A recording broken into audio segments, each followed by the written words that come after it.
Hey sneak peekers, I'm Allie. I don't know about y'all, but I am obsessed with the man, the myth, and the legend himself, Nathan Fielder. I truly believe that I would follow that man into battle, no questions asked, and with the weekly releases of his new show, The Curse, us Nathan girlies are being fed.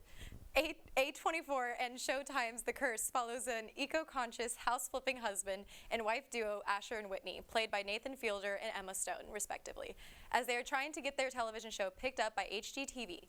Alongside an eccentric TV producer, Dougie, played by Benny Safdie, the duo encounter many hiccups in their production. From upsetting local communities, wild marriage problems, and even a curse from a little girl, Asher and Whitney continuously have the world against them. Coming from the rather eccentric minds of both Fielder and Safdie, The Curse is nothing short of insanity.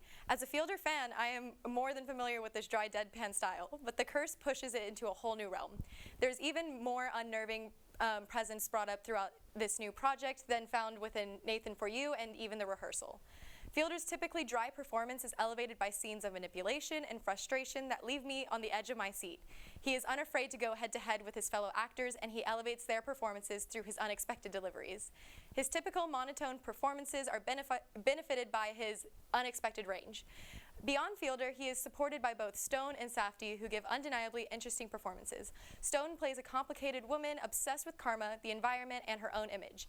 She means well, but as she crafts her life to match the desires of HGTV producers, she begins to lose grasp on reality. Stone is complex in her performance and leaves the audiences wonder how her character, Whitney, can just so consistently miss the mark. Her character builds the morally gray air surrounding the show and raises so many questions regarding ethicality in the world of reality television. On the other hand, Safdie's character is downright morally bankrupt. He manipulates what is happening, breaks the trust of our leads, and has a history that is clouded with mistakes. As the series progresses, I will be interested to see where they take his character.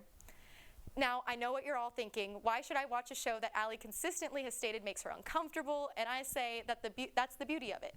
The Curse is expertly crafted to leave you unnerved and desperately wanting more. While I noted the performances lend a great deal to creating this excruciating air, the filmmakers' methods present The Curse perfectly lend to the tone of the show. The Curse utilizes a droning synth score that is abrupt and disarming, and it leaves every conversation in a different place than it began. I rarely see a score match the tone as well as a show like this one. Beyond the score, I am consistently shaken by the way the camera is used. Aggressively wide shots, slow zooms, and freeze frames that take my breath away. Partnered with many glances that almost break the fourth wall, I am wondering where the story ends and my TV begins. And the best news is we still have 7 episodes left of this season, so you have time to catch up and join me on this absolutely insane ride. Before we send it back to the hosts, I couldn't speak on my love for The Curse without noticing the pure insanity of the Rotten Tomato scores. With the loves of the critics behind it, The Curse sits at a 93% critic score. But even better than that, it seems that Fielder and Safdie are more than successful in making their audience uncomfortable. The Curse currently sits with a 30% audience score. The wide range is certainly indicative of the tone the show sets. And I encourage you all to check it out and decide for yourselves. It's definitely fresh in my mind. That's all from me, Sneak Peekers. If you decide to tune into The Curse, be sure to let us know on our social media page at Sneak Peek TV.